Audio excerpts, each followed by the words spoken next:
Hello everyone and welcome to the AddLife second quarter presentation. Thank you for spending some time with us here in the middle of the summer. We will take you through a presentation talking about how the performance is looking in the different parts of the business as well as some of the numbers. And after the presentation we will open up for questions. So we will start now with a description of the development in the market, and then Christina, our CFO, will share some of the numbers with you. We will dive right into the numbers, and we are happy to share with you the fact that AddLife continued to grow in a very strong way during the second quarter. So the strong development is true in all parts of the business, and we achieved a 14% revenue growth. The organic growth, the currency adjusted, was 9% in LabTech and 8% in MedTech. Increased activity in the elective surgery sector continues. We see that the healthcare systems all over Europe are continuously very active. However, a significant backlog does remain mainly because of the staffing shortage that we see across the board. So this means that there is still a lot of patients to take care of before the backlog is handled, and that means for us the outlook for a continued strong growth in this area.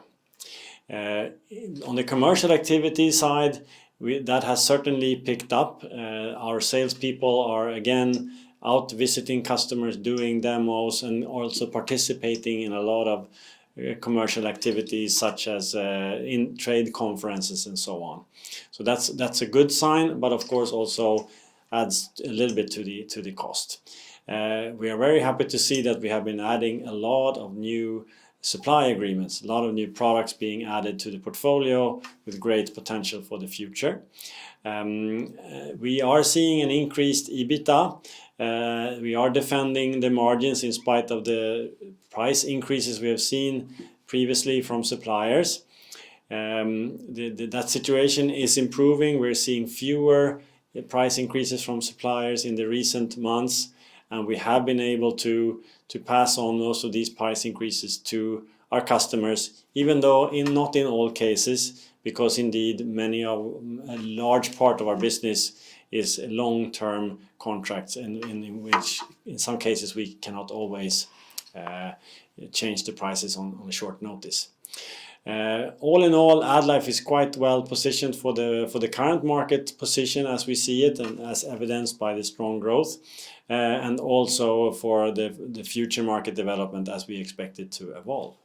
Taking a look at a little bit more details on net sales and EBITDA, we can see again the growth was 14%. And of course, COVID is no longer a sales item for us, and that is a small reduction if you compare to the corresponding quarter in last year. Organic growth, a significant driver at 8%, and then of course we had a positive currency effect as well in the quarter. On the EBITDA side, we're happy to see that the profit did indeed grow by 3%. And the EBITDA margin arrived at 10.4%, so slightly lower than the previous quarter. We continue to invest in digital solutions in the home care area, and for this quarter it amounted to 15 million. So taking a look at the margin and how it has evolved over time, the LabTech margins is in a higher or above actually the historical range of 10 to 12%. We arrive at 12.2 in the quarter. The COVID sales are of course gone, but that's partially countered by strong organic growth. On the MedTech side, the strong revenue developed has been supporting the margins as well as the beneficial product mix. We are at the higher end of the previous range of 8 to 10%, arriving at 9.7 in the quarter. The eye surgery business is reducing the average margin a little bit, but it's fair to say that all the companies in the hospital segment are doing very well and performing in an improved way compared to previous quarter. The teams are doing an excellent job as it relates to price management, and thanks to our strong market position, we are in a situation where we can pass on most of the price increases to our customers, and we have a strong pricing power position. Taking a little bit deeper look at Labtech, the organic currency-adjusted growth was 9%, very, very strong. As I mentioned, the COVID-19 sales is now behind us. It was 36 million in the corresponding quarter last year. We're working a lot on developing the portfolio and introducing a lot of new products. At the same time, actively working with the price to protect the margins. If we take a look at the diagnostic side, we can see a solid growth. We have fantastic market position in this segment based on a very competitive product portfolio, as well as a market leading, I would say, service offering. The team is doing a fantastic job as it relates to managing the prices here as well. We do expect more tenders to start coming up again. Many of them have been delayed previously, but that seems to be changing now, so we do expect that, and that should be mostly a good thing for us. And we are continuously, as I mentioned, evolving the product portfolio. Looking at the biomedical and research side, we see a very strong growth. Fantastic job done there by the team. We do see that some of our competitors are seeing a little bit of a weakness in demand on the academic research side. That is not something that we have been suffering from. We think it's probably mostly in the instrument side of business, the major instruments. The consumables seem to be relatively untouched by this. And even if there is a bit of a reluctance in the demand, it's certainly completely offset by a very strong demand on the drug development, the side where we provide products to pharmaceuticals and the biomedical industry. And also here we are very active in terms of price management and continuously evolving the product portfolio. Moving forward to MedTech, we had a strong organic growth here as well. Currency adjusted growth came in at 8%. As I previously mentioned, the healthcare markets are indeed recovering. Significant increase in elective surgery. Some countries and hospitals have been able to actually reduce the waiting lines a little bit, coming up to the levels of procedures conducted similar to 2019 levels, but that's not true across the board. So I would say many hospitals and countries are still behind the 2019 activity levels, and this means for us that there is plenty of room for continuous growth, and this recovery and the handling of the patients that are on waiting lists will probably continue for a number of quarters ahead. On top of these, we are very active in the field with the sales activities, but also selectively actually strengthening the sales team in the businesses where we are growing well and see great future potential. And again, adding a lot of new exciting supply agreements. Looking into the hospital more specifically, the surgical procedure is certainly growing, and this is again a long-term trend. All the companies within our hospital segments are performing quite well. The eye surgery business is growing. New products are launched to compensate for some of the products that were removed from the portfolio earlier, and we have also strengthened the sales organization. So a lot of things are falling in place there as well, even though in the quarter we have not yet seen the improvements that we're expecting. On the home care side, we see a very healthy revenue development. Here we have a very comprehensive portfolio, and this is of course a key need in the society to handle more of the patients in their homes, and certainly something for the benefiting the patients as well. So here we have a good portfolio and future oriented, and we have seen great performance in the quarter.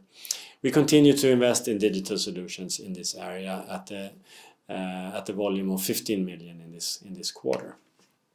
So talking a little bit about the market trends, we are certainly in a post-pandemic environment right now. Elective surgery is recovering, as we talked about. The staffing shortage that we see in the hospitals is certainly holding back that recovery, and in some countries like the UK, for example, we have also seen a lot of strikes and so on, and that's of course again slowing down the recovery. This staffing shortage, as well as some concerns about budgets in the future of the hospitals, will indeed create an even stronger focus on clinical outcomes, the efficiency of the procedure, and to make sure that the healthcare spending is spent where it has the most effect. And probably this will be a benefit for us in terms of providing, on the one hand, strong service and support, offloading some of the strain from the hospitals, but also, of course, leading products that indeed improve the outcomes for the patient and improve the efficiency of the procedure. On the distributor side, we do see a consolidation ongoing and continuing. We, of course, as a consolidator in this industry, see the value of belonging to a larger group like AddLife, and that is also seen by many players in the field. And there are others also taking the consolidator role, if you will. We do see that there's some movement in ownership in some of those bigger chains, and that's probably a benefit for us, as it may cause a little bit of a defocus from the customer. But the logic is certainly there. And finally, we see that a lot of larger manufacturings and suppliers, they are indeed looking through their go-to-market strategies and reassessing their portfolios, and that has a positive impact for us. It will open up for taking over the distribution of more products, and it also may cause some defocus that from our competitors. So this is a healthy development for us. So as I mentioned, there is a change in the perspectives of the go-to-market strategy, opening up for us to take over new product portfolios, and also leveraging our European footprint. So I wanted to share with you a few examples of that have been announced during the quarter. So we have, for example, in the area of next generation sequencing, which is an area of focus for us, we have since long a collaboration between an important provider and supplier in this field called MGI. Our Italian subsidiary Euroclone have had a long-term relationship and a very successful relationship with this company. Now we have expanded this collaboration to also cover the Nordics, Finland, Sweden, Denmark and Norway through our subsidiary Triolab. So we're excited about this new collaboration. This is a technology that is gaining more and more acceptance and used more and more in routine use. So this is a product portfolio with great potential. Another example is the collaboration we have with AngioDynamics. It originated with Healthcare 21 in UK and Ireland, and now we have expanded that collaboration to also include Sweden and Denmark and the Benelux countries. So this is now a collaboration that covers multiple countries in Europe, and it's a very interesting product portfolio in the area of surgery and oncology, with leading edge products that also contribute to what we see the need of, and that is minimally invasive surgical procedures. So two examples of very, very promising collaborations that we have established in the recent months. And with that, I hand over to Christina to talk more about the financials. Looking at the profit and loss for this quarter, comparing with last quarter, we had strong growth, 14%, of which organic was 8%. Our companies has received price increases from the suppliers. They have been handling this in a good way, forwarding the increases to the customers and also working with product mix. So the gross margin has been under pressure, and we see that with a slightly reduction from 39% to 38%, but great job. Commercial organization is back in full swing. They are visiting customers, exhibitions, they are doing training. We are also strengthening the sales team where needed. Interest rates continue to go up, meaning that the financial net is increasing compared to last year. Looking at the cash flow, during this quarter we have paid dividends. Also, we have invested in growth. That means that accounts receivables has gone up and also inventory driven by the increased revenue. But also inventory has increased with the introduction of new suppliers and new products. And that means that often we will take on new product suppliers, we need to increase inventory in the beginning before we have started to sell the products, etc. So it is a short-term increase. We still carry some buffer inventory, not due to the supply chain disturbances, but still to component shortages. So whenever we get hold of those rarely components, we need to buy them, meaning that we buffer for a while. Cash flow has been a focus area and it's still a focus area. We need to generate operating cash flow to deleverage. We will continue to work with this going forward, even though it doesn't show in the figures this quarter, but we have implemented some structured processes, etc., that we are working with. It takes some time, but for sure it will improve. What happened this quarter then, since we haven't been deleveraged? The leverage has gone up from 3.7 to 3.9. Looking at the size of our business area, MedTech is today definitely the larger one. Pre-COVID, pre-acquisitions, MedTech was just below 40%, today is 60 plus of total revenue. That has some impact on the working capital. Because the companies that we have acquired is more focused into orthopedics. That means that we need to carry consignment stock, it's fast deliveries, and also it's a broad product range. So that of course has an impact. We also have expanded into Southern Europe, and even though we like it or not, but the payment habits in those countries are slightly different compared to the Nordic companies. And last but not least, the companies that we have acquired have been quite sizable companies. They have their own business models and KPIs, and they have not really been aligned in all areas with the AddLife ones, and it takes time to implement a new way of working. We are getting there, and we are implementing the way we are thinking around working capital and tying capital, but it will take some time. And that has an impact on the working capital since the size of the business has changed and we are currently carrying more. So with that, I hand over to Fredrik again. So now we move on to just the summarized picture of the second quarter. So all in all, we do have very, very strong market positions that are well aligned to the market development that we see right now. And this is clear when you see the solid growth that we see, not just from a part of the business, but from all our businesses. So very, very strong growth, and we are very excited to see that. The sales and marketing activities are indeed back to full scale, which is a strong sign and a good sign for also the future growth of the company. Of course, it does cost a little bit extra in terms of that travel expense and the trade shows and so on. We have also selectively, I would say, strengthened our commercial teams in some of the companies, but of course doing that based on a strong trajectory and a positive outlook. We are expanding the product portfolio with quite advanced products. This is something we have mentioned before, and we were able to give you two quite concrete examples and recent examples. We do expect to see more of that, and we have an increased strength with a new and stronger European network that we indeed have. The EBITDA has increased in spite of some of the little bit of challenges on the cost side. So we're happy to see that. The team is working very hard to protect the margins, and we are in general quite good at passing on those price increases to the customers, and we have been doing that successfully. But there are some longer term contracts where it takes a little bit more time.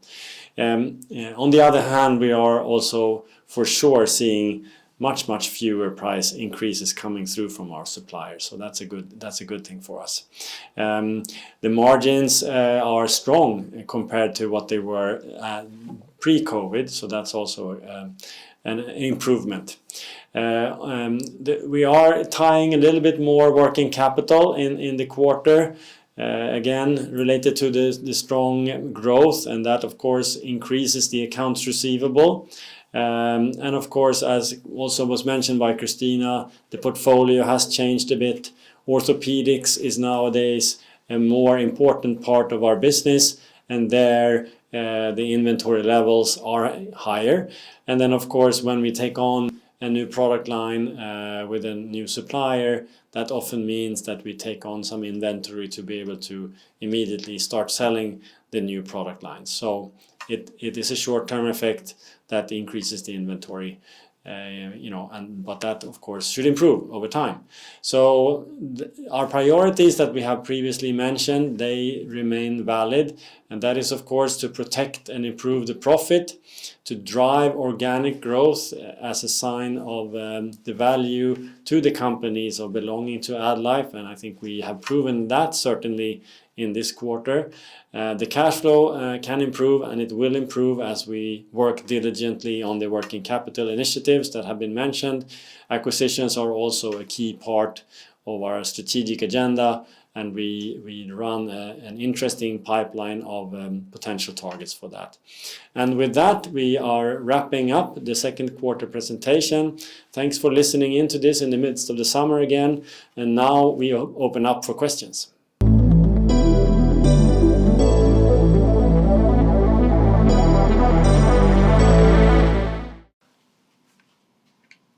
Right, so thanks everyone. Thanks for listening in, and I apologize for some challenges we had with the sound. I think there was a mute during a period of the presentation. But let's open up for questions now, and we will clarify where needed. So I think we see that Carl, you raised your hand here for a question. Please proceed. Yes. Hi. Good morning. A couple of questions here from my side. So maybe if we start with the medtech side, I was a bit surprised on the margin side there that the margins were down year over year, as I would have thought that good growth within the elective surgery business would have a positive mix effect. So maybe if you can explain that a bit, and also given that digital investments seem to be down year over year, that should also have that has a positive margin impact. So just some color on that would be helpful. Yeah. Digital a little bit lower than previous year, but nothing dramatic there, I would say.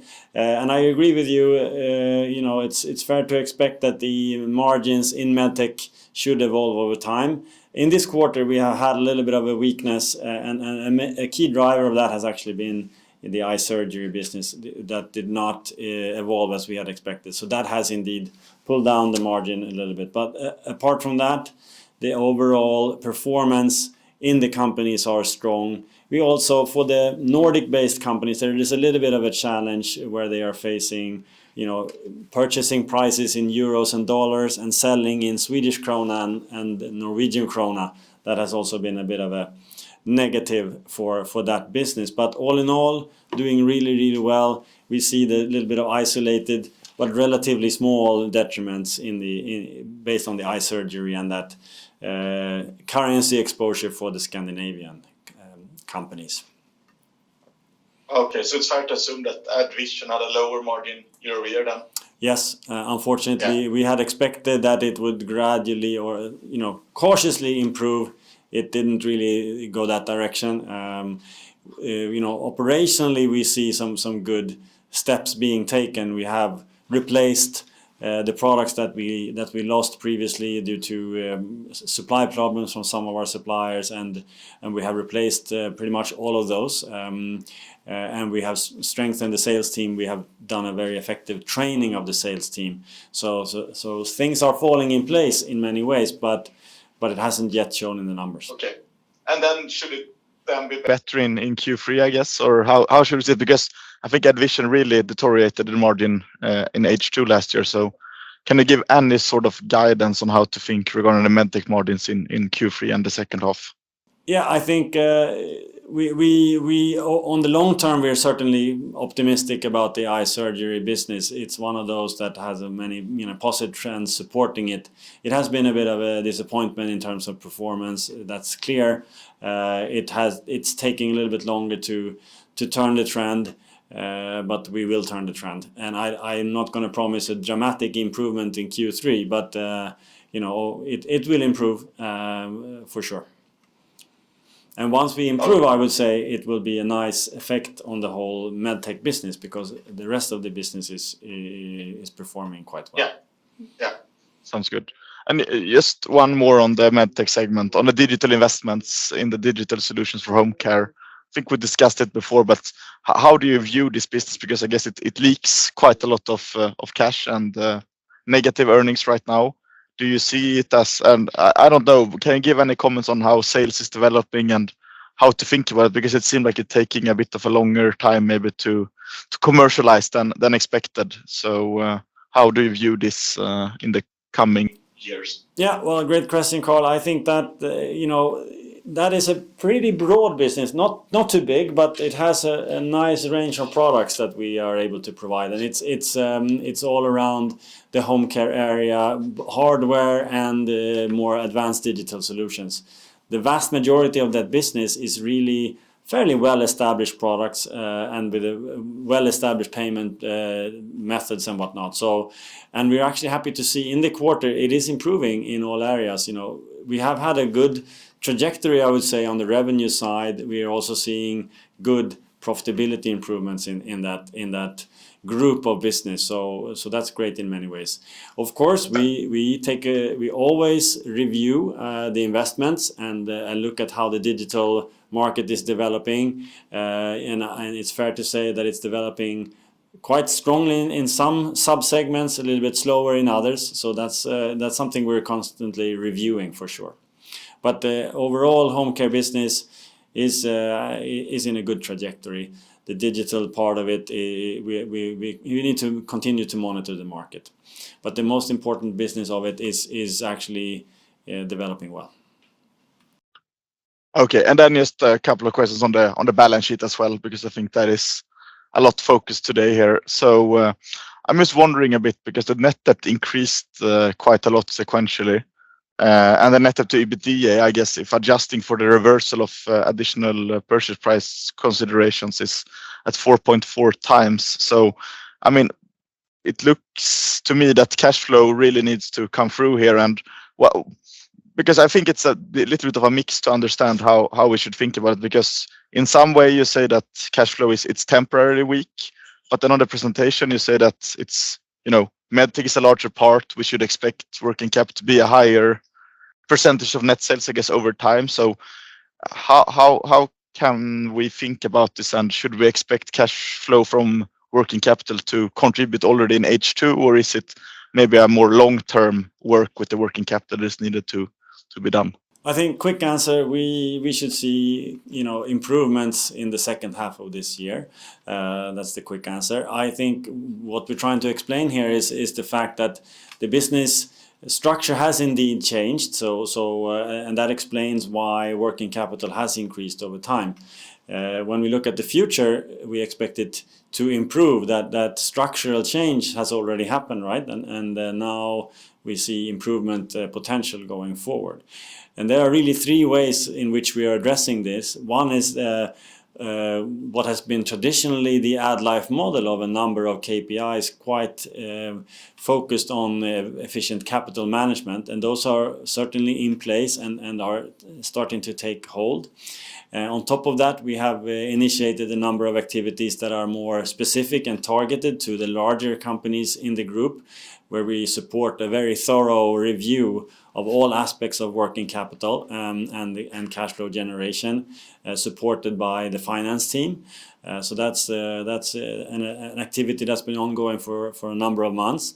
And then on top of that, we have, for the larger companies that are indeed tying the majority of the capital, we have set some quite firm and direct targets on what we are expecting in the coming quarters for reduction of the working capital. So it's a three-level approach, if you will, that's been in place for some time, and so we think the direction from here is improvement.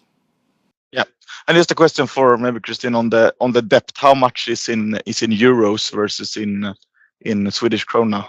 The majority is actually in euros, which is also then reflected on the interest costs going up since FX is going in that direction. So yes, and that also impacts the size of the net debt since it increases also with currencies. Yeah, exactly. And the interest cost of 73 million in the quarter, is that something we should expect going forward around that level, or? I would guess so, because as you know, it influenced by Euribor increases, which has happened then. And we always have a quarter of delay in the interest rates. And then also FX is impacting here as well. And of course, in this quarter, utilization of credit facilities. Yeah. And then just the last one on the earnouts. Yeah, I think you have 160 million of earnouts left, which is included in the net debt. When is that expected to be paid out, and which companies is that relating to? The majority is related to Healthcare 21, and that, if so, is beginning of next year. So it's a smaller piece to other companies end of this year, but not any big ones. So next year, I would say, is the majority. Okay. I think that was all of my questions. So thank you for answering them, and have a good summer. Thank you, Carl. Have a good summer, you too. So let's continue with some questions here. I think we have Matthias. Yeah, thanks so much. Matthias from Handelsbanken. So a couple of questions, please. So first topic on the high effective tax rate in the quarter. First, if you could clarify if this general interest deduction rule affects paid tax in the cash flow statement as well, or only in the P&L. And then secondly, in light of your high interest costs and no substantial underlying growth of EBITDA, how long do you expect it to take before the tax rate is back to normal? If we start with the tax then, unfortunately, we have made a correction from last year, and it relates to the rules of deduction of interest costs, like you're talking about. So far, it has only implemented and impacted the profit and loss, but it will have an impact on the cash as well. Not as much as we have in the profit and loss, but it will be some 10-12 millions, I think, later on in the year. Most likely. We should also say that we have applied a cautious standpoint in this case. So we are looking into if there are any structural changes or things that can be done within the group. So right now we have decided to take the full effect over the profit and loss, but let's see where we end finally then. And how should I think about tax rate then going forward? Because you talk about this correction from last year. So I'm just trying to figure out, we had, I think, 19% in Q1 and then now 52% in Q2. So it seems to be a lot of moving parts here. So if you could help me in the market understand where this is going for the next couple of quarters, I think that would be helpful. The tax rate in Q1 was impacted by the reversal of the contingent consideration. So that was lower. This was unusually high then, of course, for the correction for last year. And going forward, I think that you should look at historical figures and apply those. Okay, good. So that's clear. And then second question relating to lab tech margins. So second quarter where you were able to be above the historical 10 to 12% range, although close up to the upper end, of course, in this quarter. But still, since there are no COVID-related sales boosting that sales line anymore, I'm curious to understand, where do you think we found a new trough here, or if it's still correct to think about the 10 to 12% level, and if so, what would it take to get you to the low end of that range? Well, I think that upper part of the range, around 12 seems to be fairly reasonable. We see no reason why it would fall. The effects of COVID are gone. That's out of the business, out of the situation, so to speak. So now going forward, it's more about the continuous evolution of the business and the addition of new products with a higher technology level and higher margins. So I think we see no dramatic reasons for change in that profitability level from where it is today. The new products is a key factor. We're also pretty happy to see a strong development in many areas. Certainly happy to see, for example, the recent acquisitions in Germany and Netherlands are improving nicely in their profitability. They're not enormous companies, but they're in a quite positive trend. So I think we're fairly optimistic about where we stand on the lab tech side. Good. A final question for me then, back to the balance sheet. Of course, a lot of investors are contemplating what kind of alternatives companies have in terms of funding their balance sheet these days. So with a sequential uptick in gearing due to the tied up of capital plus the dividend paid in Q2. So I'm just curious to hear more about how you feel about the balance sheet today and how you think about alternative funding sources. Well, I think we have no plans for any alternative funding sources. We, of course, have communicated clearly, and that remains the position, that we do want to repay the debt over time, and I think we will be able to do that. We're actually happy, with the fact that we see a fantastic growth in all parts of the business. So that's happening as we had planned and expected.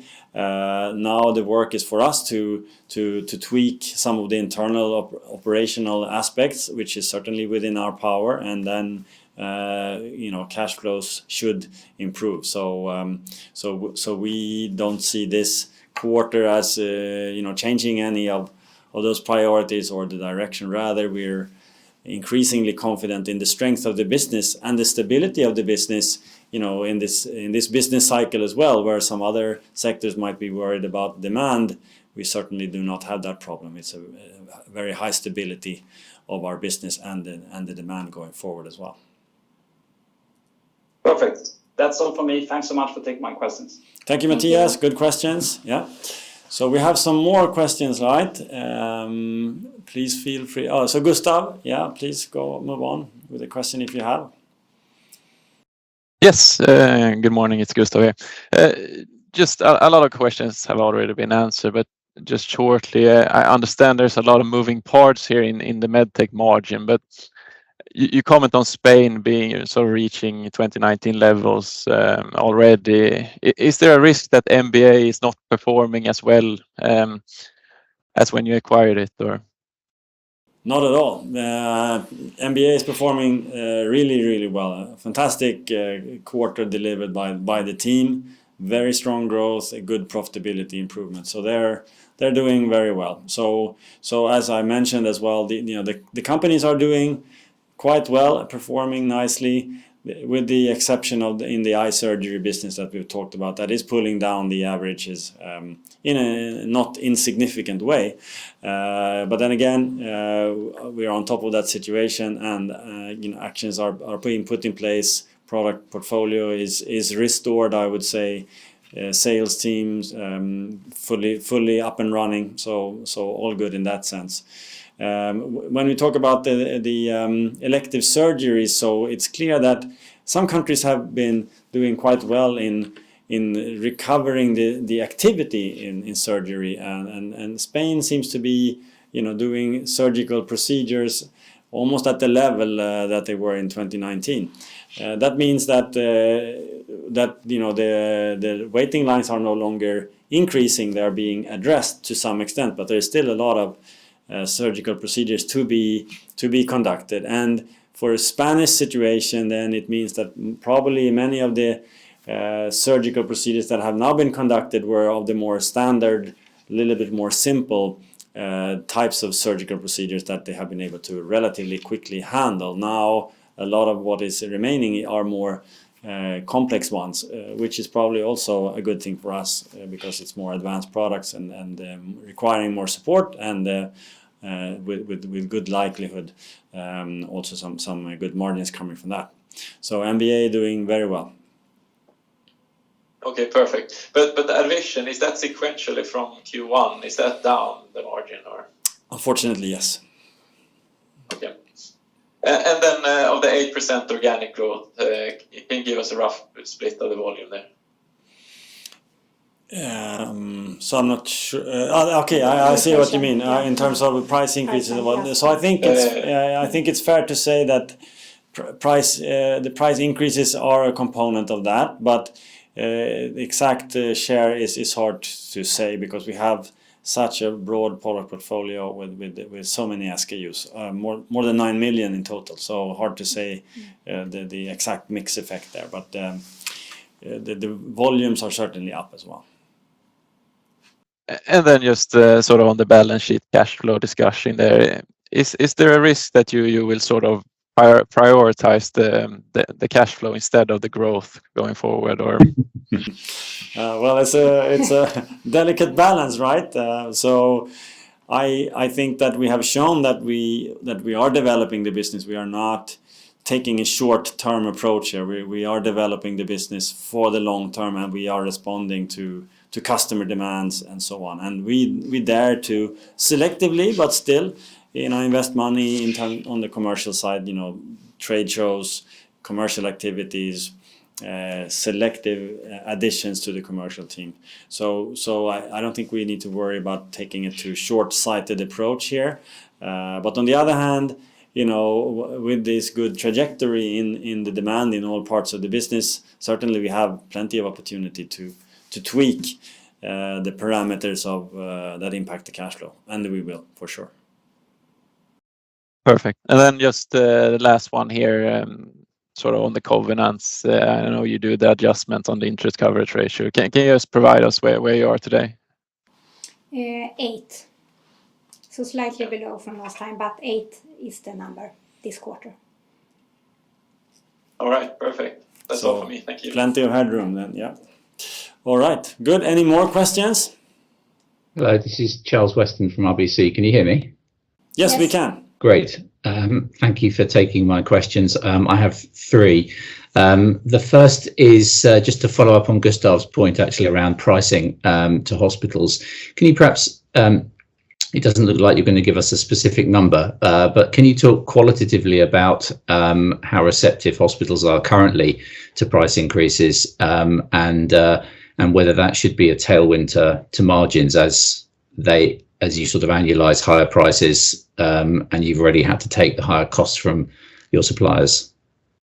Well, I think in general there is an understanding for the increased cost levels. So in that context, the hospitals are to some extent or a large extent open to the price increases that we are implementing. That being said, there are a few. Many contracts are long-term. We have like 80% probably of the sales are tied in long-term contracts, but there are a few instances where there are no currency clauses, there are no inflation clauses, and there's a little bit of a rigidness around the interpretation of the contract. And in that case, we will have to live with the price of a certain contract until it expires. And in those cases, we tackle it through product mix approaches, charging for services in many ways. So we are able to, over time, handle that reasonably well. But of course, the contracts will expire and we will have time to renegotiate. We have seen for some time that the healthcare system has actually postponed new tenders because of the workload associated with it. That seems to lighten up a little bit now. So those tenders are going to come into action again, and that's probably a good thing for us because that gives us the chance then to indeed increase the prices. So we have been able to move and address those prices in general well, but not in all cases, and so that should again over time improve. And with the addition of the fact that the price increases are not being given to us by suppliers in the same way as before. Much less of that nowadays. And just to finish off on this topic, is there an average inflation that you've suffered over the last, let's say, year in terms of your input price, specifically pricing from your suppliers? Appreciate over 9 million SKUs, that's a pretty wide average, but if you can give us a sort of sense of whether that's sort of mid-single digit, low single digit, that sort of area, that would be helpful. I would say in the range of maybe 3 to 4%, something like that. That's an estimate, right? It's not Sure. something we have calculated, but it's around that area. Yeah. Thank you. The second topic on M&A, please. So can you see all the deals that are out there in Europe. Can you discuss what's happened to the competitive landscape in terms of your peers and private equity in terms of prices paid and just appetite for those deals? And more specifically for AddLife, can you also comment on your appetite given your leverage and obviously higher interest rates at this point? Yeah, I think there has been a little bit of a shifting environment there for maybe between a year and 6 months ago, the number of deals that we were approached with was significantly lower. Now, very recently, maybe it has picked up a little bit. But again, we are indeed approached with some deals, but our preferred type of deals are actually the ones that we actively seek out ourselves, based on the vast network that we have nowadays all over Europe. And these would be the small to medium-sized companies that we can, again, find through our network. So that will be our preferred way forward. And those discussions are alive.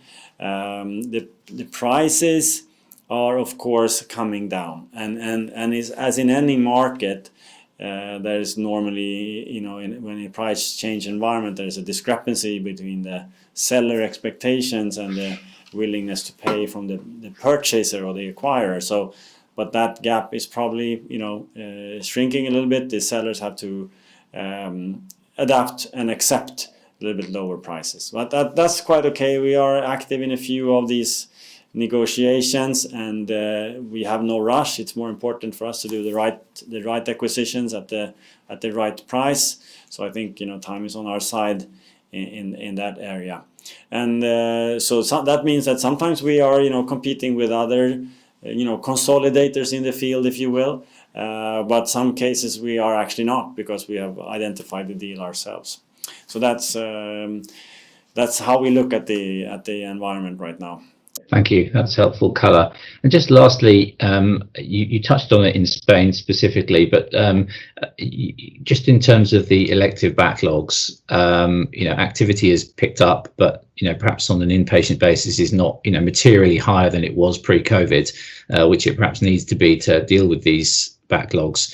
So, in your experience and speaking to these, different hospitals in different countries, can you give us your sense perhaps of how quickly activity might be able to ramp higher than sort of 2019 levels in order to be able to address some of these backlogs? How long that might take, when we might see that sort of uplift? Well, I think it's a lot around the activity level on the political side, the willingness to kind of allocate a little bit more money to it and to apply a little bit new approaches, if you will, to handle it. And I think in Spain, there has been it's election year as well, and I think that has meant that there's been a lot of money allocated to handling these types of backlogs, and that has proven to work pretty well. So there the activity level is at 2019 levels or at least very close. So that shows that it can be done, but there's still that needs to continue though, and we expect it to. In other parts of the continent, certainly, if you look at, for example, the UK, there's been a lot of strikes and a pretty challenging staffing shortage, and that's probably slowed down the recovery, even though there are some innovative actions taken there as well, and the willingness for the government, we think, to support. Now, I understand that recently there has been an agreement on payment in the healthcare sector, so hopefully the worst part of the strikes are now behind us, so that should help to pick up the pace in the UK as well. In Scandinavia, we see it's a little bit more hospital by hospital. Many hospitals have been very active and indeed moving towards a more efficient model where they apply new technologies and a more efficient workflow. So obviously it can be done. We also see in other parts of the Nordic region an increased activity to use private hospitals to help sort the situation out. So that also works. So I think the trend is positive. It can be done. It is happening. The activity is increasing, but we think for a number of quarters more, we will see that there are still waiting lines. The activity increase will persist over a number of quarters more. I think that's the estimate we have. Thank you very much. That was it from me. Appreciate your help. Thank you. Thank you. Great questions. Do we have some other questions from the team?